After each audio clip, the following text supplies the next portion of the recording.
3 years back, Natalie informed me she was expecting, and I got down on one knee that same evening. We had been dating for 4 years by then. I was 26, employed as a project manager, putting money aside for our future home. She handled the front desk at a dentist's clinic. We faced the usual issues every pair deals with, but nothing suggested she could pull off what she eventually did. The pregnancy took a heavy toll on her, and by the 6th month, she began distancing herself. She claimed she required room to breathe and wanted to stay at her mother Janice's place for some time. I assumed it was the hormones or the pressure. I continued covering all the costs, the prenatal supplements, the doctor visits, the infant supplies we had already purchased. I made the 40-minute drive to her mom's every weekend just to check on her.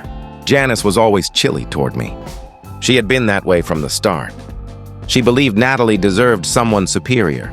Natalie's father, Abraham, hardly noticed me whenever I visited. He simply stayed in his recliner, glued to the television sports channels, while I attempted small talk with a woman who was obviously dodging me.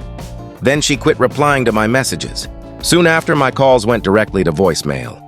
I arrived at Janice's residence one Thursday night right after my shift, and Abraham opened the door to tell me Natalie no longer wished to see me. Just like that, without any details. I inquired whether the baby was fine, and he replied that it was no longer my business. I remained on that doorstep for what felt like 5 full minutes, trying to absorb his words.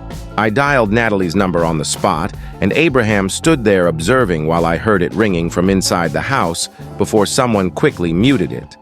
Abraham positioned there, witnessing this guy dialing his daughter's phone, listening to it chime indoors, watching it get silenced. That ranks as one of the most emotionally brutal scenes I've ever encountered. No fists swung, no shouts exchanged. Just a guy being shown right then and there that he was being wiped from existence. And Abraham simply stood like security at the most merciless club on earth. Sorry, buddy.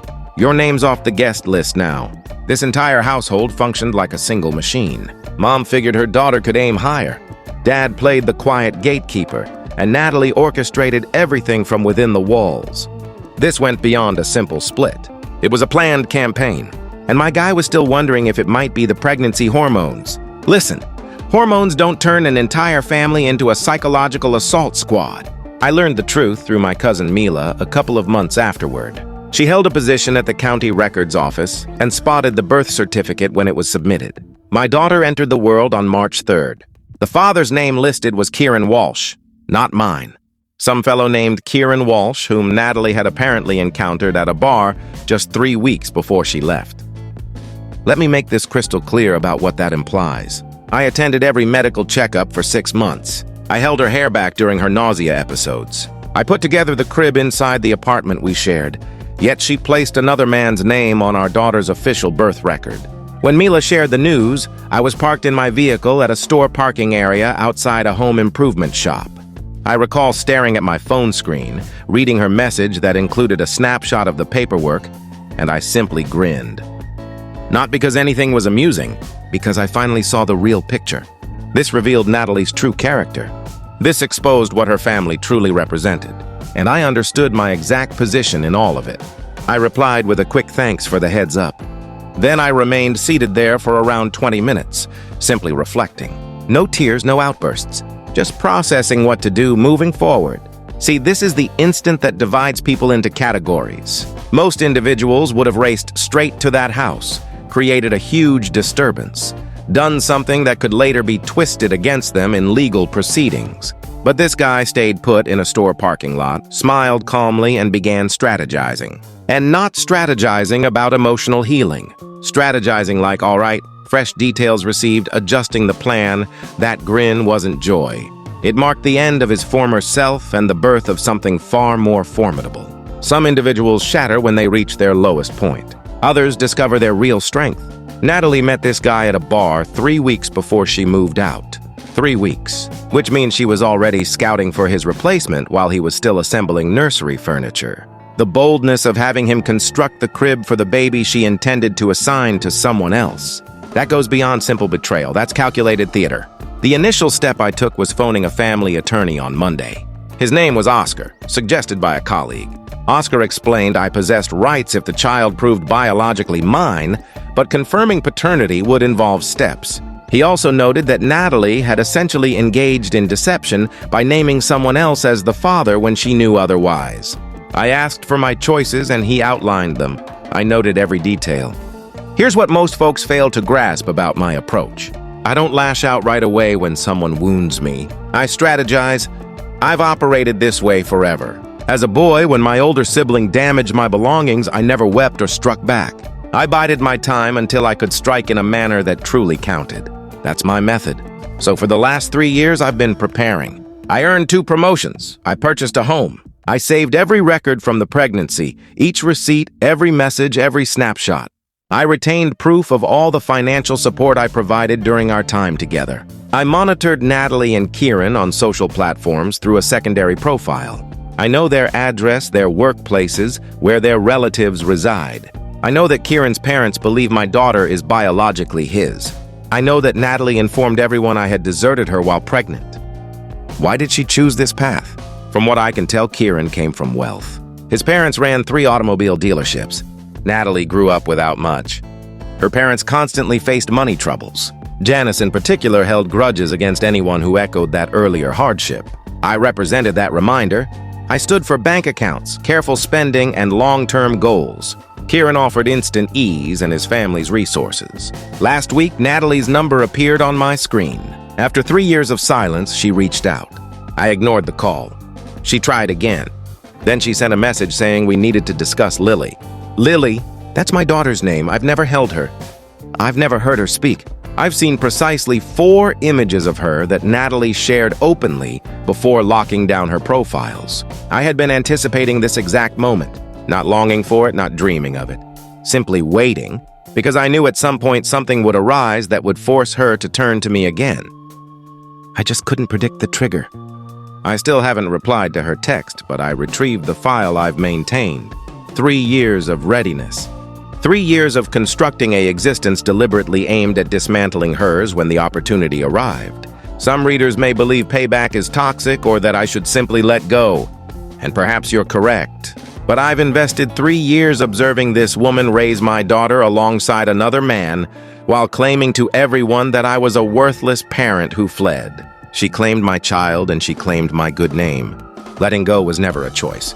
Part 2 arrives once I figure out my approach to this initial discussion. 3 years. This guy dedicated 3 years to self-improvement without a word.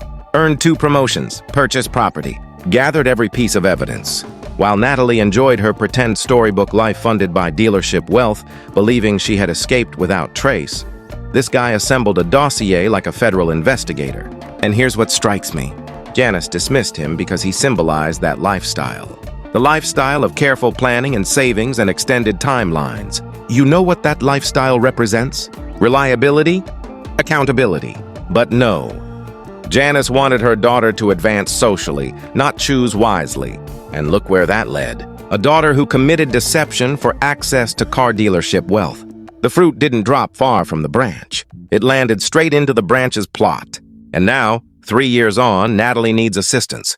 And she's about to discover that the planner she discarded spent those 3 years turning into her greatest threat. You sought someone wealthy, Natalie? Well, prepare to encounter someone possessing something far more threatening. Patience and documentation, update 1. All right, you all requested an update. And truthfully, I need to process what occurred because my mind is still reeling from that discussion. So, after reviewing all your replies, I chose to answer Natalie's message. Not right away, of course. I waited a full 2 days. Let her sit in that quiet the same way I endured it for 3 years. Then I sent a single sentence. I'm free to speak on Thursday at 6 p.m. My conditions. She replied in agreement almost instantly. That alone revealed trouble on her side because the Natalie I remembered would have debated the timing, the location, every detail. She always demanded control over every scenario. I selected a cafe close to my workplace. A public spot, surveillance everywhere, and I knew the employees since I dined there often. I arrived 20 minutes ahead, took a seat in a booth facing the entrance, and waited. She entered precisely at 6 p.m., and I hardly recognized her. Not in an exaggerated sense. She simply appeared exhausted, drained. She slipped into the booth opposite me and began speaking at once. She said she realized I likely despised her, and she got why, but circumstances had grown tricky, and she needed to address Lily's upcoming path. I remained silent and let her continue. That was my tactic, allow her to lay everything out. Allow her to assume I might consider whatever she proposed. Collect details. The account emerged bit by bit. Kieran's parents, the ones who owned the car dealerships, had been financing them for 3 years, handling their housing, covering child care, placing Kieran in a supervisory role at one dealership, despite him apparently struggling. But 6 months earlier, his father experienced a medical issue and began examining the family accounts more carefully, raising questions about Lily, growing curious why she bore no resemblance to Kieran. I simply sat and absorbed it. Natalie claimed Kieran's mother had been urging a family genetic test, not due to any particular doubt, just because she wanted to try one of those heritage kits as a group activity. Kieran had been dodging it for months, but his mom persisted, and now his dad was growing wary as well. So let me clarify, I responded. You're here because you fear Kieran's relatives will discover Lily isn't his, and when that occurs, the funding ends. She attempted to reject that idea, tried framing it around Lily needing security, around doing what was proper, around how tangled matters had become, but I kept pressing. I asked her straight, did Kieran know from the start that Lily was mine? And this is where it turned revealing. She confirmed yes. She confessed she had informed Kieran even before Lily arrived that I was the biological parent. He knew everything. They jointly chose to list his name on the birth certificate because his parents would never embrace a grandchild who wasn't blood-related. They devised this plan together. 3 years. This man had acted as father to my daughter for 3 years, fully aware she belonged to me, and Natalie sat opposite me portraying it as merely an unlucky circumstance that befell her. I asked what precisely she sought from me. She said she wanted us to reach an understanding before matters turned complicated. She wanted me to relinquish my parental rights. In return, she would provide updates on Lily, images, perhaps even brief meetings when Lily grew older. She genuinely believed I would accept this. After all that had occurred, I told her I required time to consider. She appeared eased, as if she thought she was making progress. She even extended her hand across the table, touched mine, and said she knew I was a decent man and regretted how events unfolded. But this served everyone best. I withdrew my hand and said I would contact her. I need everyone to grasp the boldness of this suggestion. Relinquish your legal rights to your own biological daughter, in exchange for images. Not shared parenting, not a real connection. Images. As if she's proposing a paid subscription service to his own child. For your total legal surrender, you receive sporadic photo updates, and maybe, just maybe, when Lily's older, you can nod at her from across a lot. And she touched his hand at the close. Oh, that's clever. That's the classic tactic. That's the I'll sway you with closeness because it succeeded earlier maneuver. Except she's attempting it on a man who spent 3 years gearing up for precisely this exchange. She's arriving with a dull knife to a blade duel and questioning why she's falling short. Here's what she remains unaware of. The same week she messaged me, I had already reached out to Oscar once more and brought him up to speed on everything. I submitted a request to confirm paternity 3 days earlier. The court will mandate a genetic test, and once that verifies what we both already recognize, I will gain legal ground to contest the birth certificate, secure custody rights, and entirely dismantle the setup she and Kieran created. But that's not the end. Recall my cousin Mila, who works at the county records office. She's acquainted with someone employed at the same dealership where Kieran supposedly oversees operations. According to her, Kieran's dad has already been discussing reorganizing the family enterprise, removing anyone who fails to contribute. If Kieran loses his role and his parents learn Lily isn't truly their granddaughter, he loses it all. No position, no family resources, likely no Natalie either once she realizes he can no longer support her. Some of you are probably suggesting I should simply pursue custody of Lily and drop the payback. And I listen, but you must realize something. These individuals didn't merely take my daughter. They constructed an entire existence founded on the falsehood that I never existed. Natalie's parents, Janice and Abraham. They informed everyone I had deserted her. I've had shared friends question me about how I could leave my pregnant partner. My own standing has been ruined in groups I once belonged to. This extends beyond Lily. This concerns ensuring every participant in this deception faces repercussions. The paternity request will be handled in the coming weeks. Natalie remains unaware of it for now. She believes we're still discussing terms. She messaged me yesterday inquiring whether I had decided on her suggestion.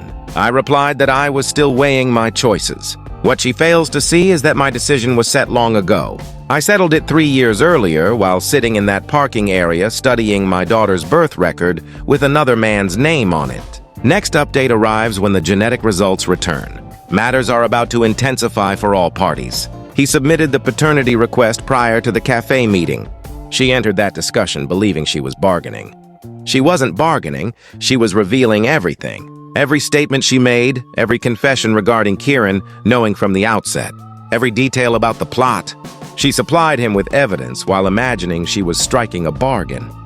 That's why he permitted her to speak freely. That's why he stayed silent. He wasn't pondering her offer. He was noting details for later use, and the reputation aspect. People must realize how profoundly that stings. For 3 years, acquaintances in his circle questioned how he could abandon his pregnant partner. He had to endure accusations for actions he never committed because he lacked proof to refute them. Every social event, every mutual contact, every family gathering, he was the antagonist in a tale someone else authored. This isn't solely about custody. This is about correcting the story. And truthfully, certain falsehoods are so enormous that simply proceeding isn't fairness. Sometimes individuals require accountability, not because payback satisfies, but because allowing them to escape means they continue unchanged. Update 2. So the paternity request was delivered to Natalie last Wednesday.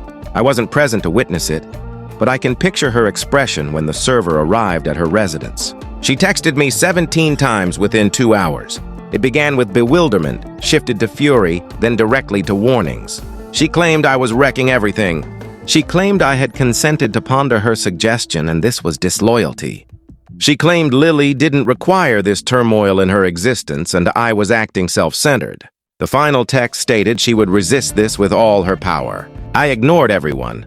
But here's where matters grew intricate in an unexpected manner. Kieran appeared at my workplace on Friday.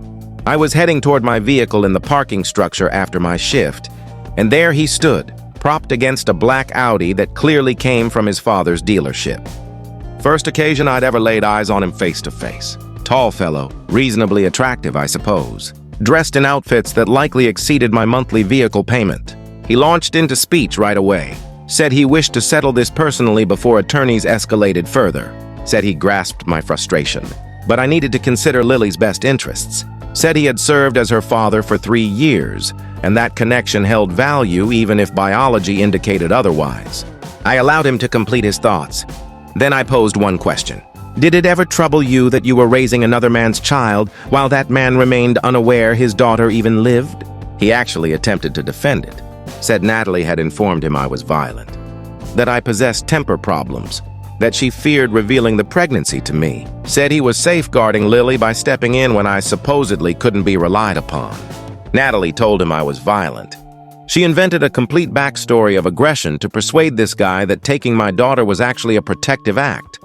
And he accepted it. Or at minimum chose to accept it because it allowed him to view himself as a rescuer rather than a pretender. I informed him that was noteworthy because I possessed 4 years of messages, images, and recordings demonstrating zero signs of any aggression.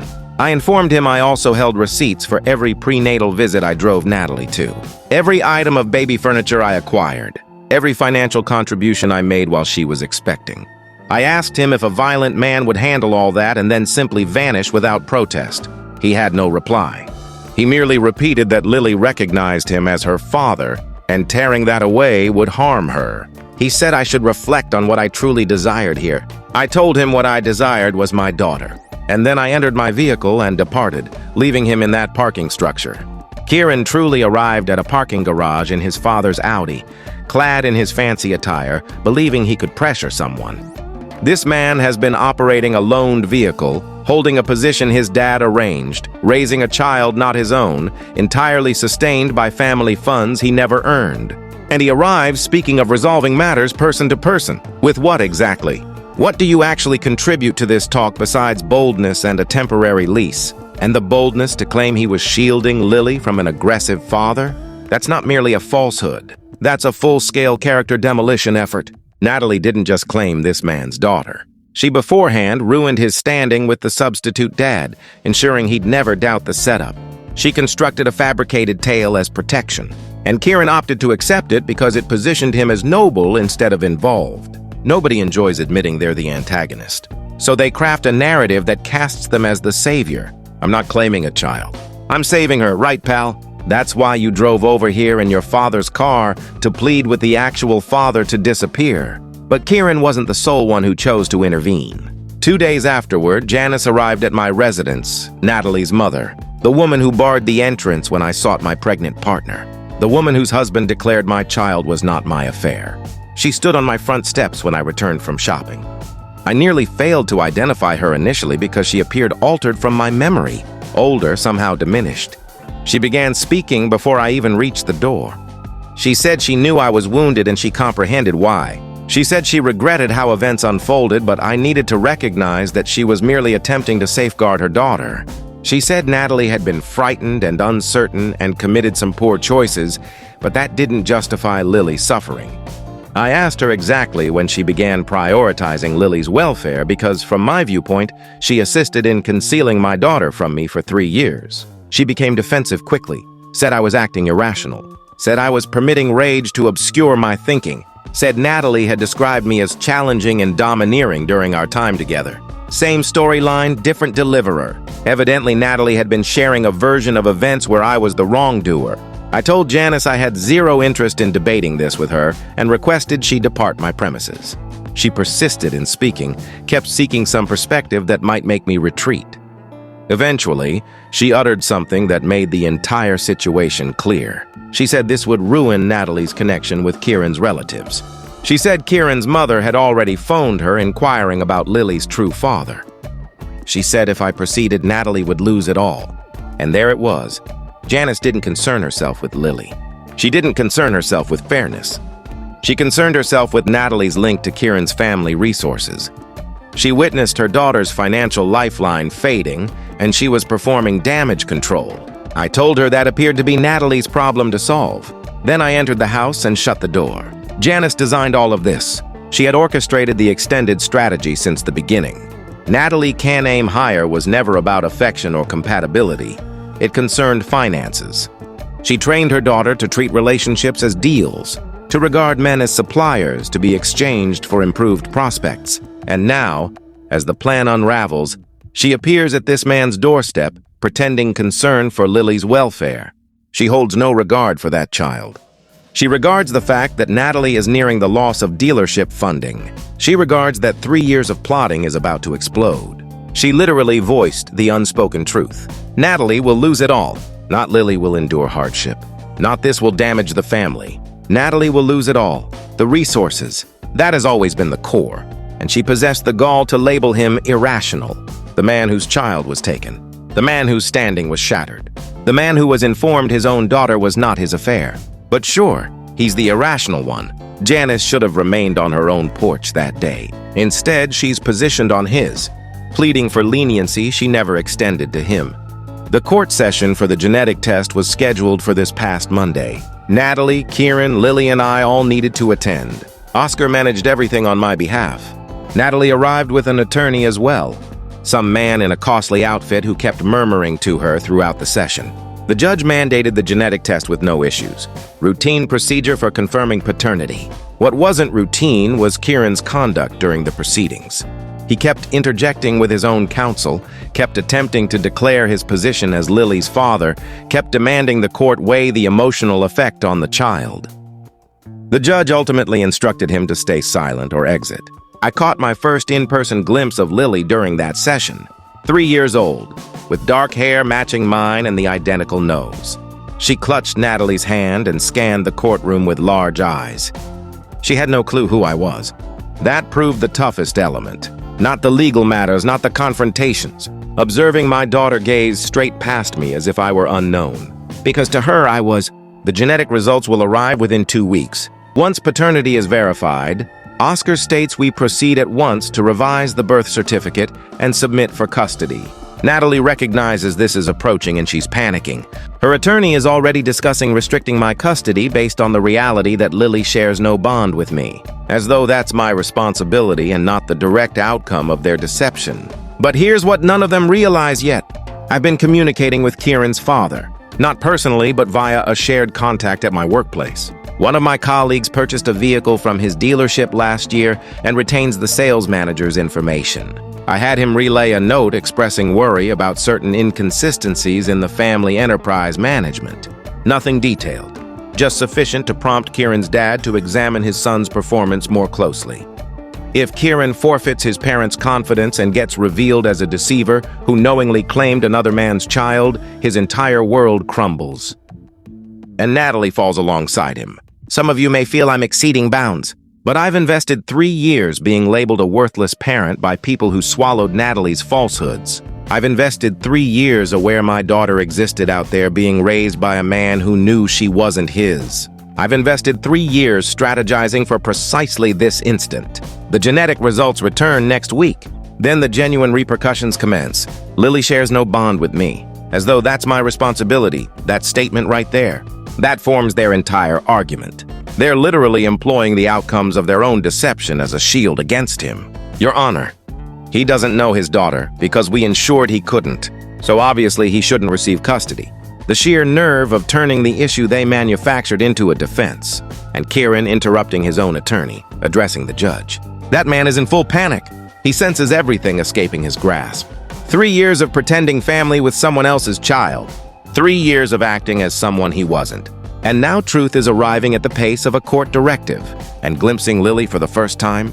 Picture being inside that courtroom. Your biological daughter sits 10 feet away. She carries your features, your genetics, your bloodline, and she views you like you're insignificant. That instant would crush most individuals. But this man completed his crushing 3 years earlier in that parking area. Now he's merely claiming what belongs to him. Final update, genetic results arrived Monday. 99.98% likelihood that I am Lily's biological father. Not that anyone doubted it, but witnessing it documented after 3 years of holding the truth without ability to demonstrate it felt entirely different. Oscar submitted the request to revise the birth certificate that same day. The court approved it inside 48 hours because the proof was undeniable. Kieran's name is being erased. Mine is being added, officially, legally, forever. But here's where matters began disintegrating for them quicker than even I expected. Kieran's father evidently didn't require my colleague's note to begin inquiring. The man constructed a business empire by spotting when elements failed to align, and his son's actions over the previous month had triggered sufficient warning signs. According to Mila's dealership contact, Kieran's dad appeared at the dealership last Thursday and insisted on a private discussion with Kieran in his office. Nobody knows the exact conversation, but Kieran exited appearing as if struck by a vehicle, emptied his workspace that same afternoon. The following morning, Natalie messaged me once more. Different manner this time. No warnings, no manipulation, simply urgency. She said Kieran's parents had severed all support. No further housing payments, no further child care funds, no further assistance. She said Kieran was discussing returning to his parents' residence by himself to attempt repairing things with them. She said she was on the verge of becoming a single parent with no earnings and no backing. I read that message 3 times. 3 years earlier, she forced me to experience exactly what she felt now. She claimed my child and my prospects and transferred them to someone else because he offered wealth. And now that wealth vanished, and suddenly she recalled my existence. I replied with one sentence. You selected your path. Kieran was discussing returning to his parents' residence by himself. When the funds disappeared, suddenly the family-oriented guy decided family life wasn't worth the effort anymore. 3 years of pretending fatherhood, and the instant it demanded cost, he departed. That's the individual Natalie chose over this man. That's the improvement Janice celebrated so much. A guy who flees the moment difficulties arise. Meanwhile, the planner she rejected? Still present, still battling, still appearing. Natalie wagered her complete future on a man whose loyalty depended on his parents' bank account. The second that account shut, so did his loyalty. And now she's messaging her former partner about becoming a single mother with no backing to the man whose child she claimed, whose standing she ruined, whose daughter she assigned to someone else. The absence of awareness is truly remarkable. You selected your path, 4 words, 3 years of preparation. That reply was flawless. The custody session was arranged for this past Friday. Oscar had readied everything with precision. We possessed all my records from the pregnancy, evidence that I was involved and supportive until Natalie intentionally excluded me. We possessed her confession from the cafe discussion that she and Kieran knowingly committed paternity deception. We possessed proof that Kieran's relatives had been financing them based on the assumption that Lily was biologically his. Natalie arrived with her attorney but without Kieran. Evidently, he had concluded that battling for a child who wasn't biologically his wasn't worth the legal expenses now that his parents' resources were unavailable. Natalie appeared worse than the previous occasion I saw her. She kept glancing toward the entrance as if anticipating Kieran to enter and rescue her. Her attorney attempted to claim that I had deserted Natalie during the pregnancy, that I had displayed zero concern for Lily for 3 years, that upsetting the child's established routine would cause harm. Oscar dismantled every point. He presented the timeline demonstrating that Natalie ceased replying to my messages, that her father informed me the baby was not my concern, that I was deliberately prevented from reaching her. He showed the court that I initiated legal steps to confirm paternity within days of Natalie contacting me again. The judge questioned Natalie directly about why she had named Kieran as the father when she knew I was the biological parent. She tried to evade, said she was frightened and uncertain, said she believed it benefited the baby. The judge asked if she understood this amounted to deception. Her attorney intervened and tried to shift focus, but the harm was done. I received joint custody. Standard visitation scheduled to commence, with the option to increase as Lily adapts to my presence in her life. The judge also directed that the paternity deception be forwarded to the district attorney's office for possible legal action. That element wasn't my initiative. It was the judge's ruling based on the presented evidence. After the session, I exited the courthouse and Natalie trailed me to the parking area. She was in tears, questioning how I could inflict this on her, claiming I was ruining her existence. I halted and faced her. I told her that 3 years earlier I stood on her mother's porch and pleaded to see my pregnant partner.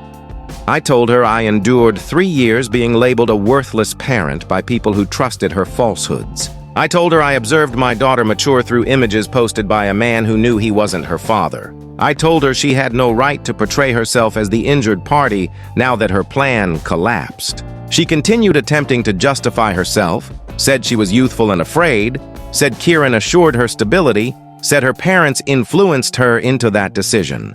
I told her I no longer cared about her explanations. I told her the sole matter I cared about now was Lily. She kept glancing at the entrance like she expected Kieran to enter and save her. That's the exact moment right there. She's still awaiting a man to rescue her. First it was Kieran with his family wealth. Now she stands in court hoping he'll appear like a hero in a film. But no hero is arriving. The guy she selected fled the instant it became costly. And here's what strikes me about the youthful and afraid defense. She was 26. She made a deliberate choice to place another man's name on that birth certificate. She spent 3 years informing everyone her ex was a worthless parent. She was 26 every single day she chose to uphold that falsehood. Youthful and afraid applies to teenagers who lack experience, not mature adults who coordinate multi-year deception schemes with their entire family's involvement. And Natalie standing there asking, "How could you inflict this on me?" That mindset is what delivered her here. Even now, she views herself as the casualty of events rather than the designer of her own downfall. Abraham and Janice waited beside Natalie's vehicle when we reached the parking area. Janice began approaching me immediately, already speaking about how this wasn't equitable, how I was being harsh, how I needed to consider Natalie's emotions. Abraham simply stood gazing at the ground. I told Janice that I recalled precisely what Abraham stated to me on their porch 3 years earlier. I told her I remembered every single occasion she made me feel inadequate for her daughter. I told her that her daughter faced possible criminal accusations for deception and that maybe instead of scolding me, she should locate her a stronger attorney. Then I entered my vehicle and drove off. That occurred 3 days ago. Since then, Natalie has messaged me 14 times attempting to bargain. She wants to evade the deception charges. She wants to arrange a deal where I don't pursue greater custody. She keeps proposing items she cannot actually provide, like funds she lacks or time with Lily on days not legally assigned to me.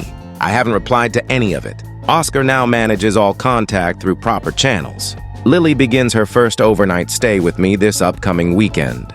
I've prepared a room for her with everything a 3-year-old requires. I've studied materials on assisting children in adapting to shared custody arrangements. I've readied myself for the possibility that she might feel frightened or uncertain or upset. Some of you inquired in the comments whether achieving payback felt as satisfying as I imagined. Honestly, I'm unsure how to respond. Observing Natalie's world crumble, observing Kieran lose it all, observing Janice realize she couldn't maneuver her way out of this. All of that felt warranted. It felt like 3 years of endurance finally yielding results. But the thought that lingers isn't the payback.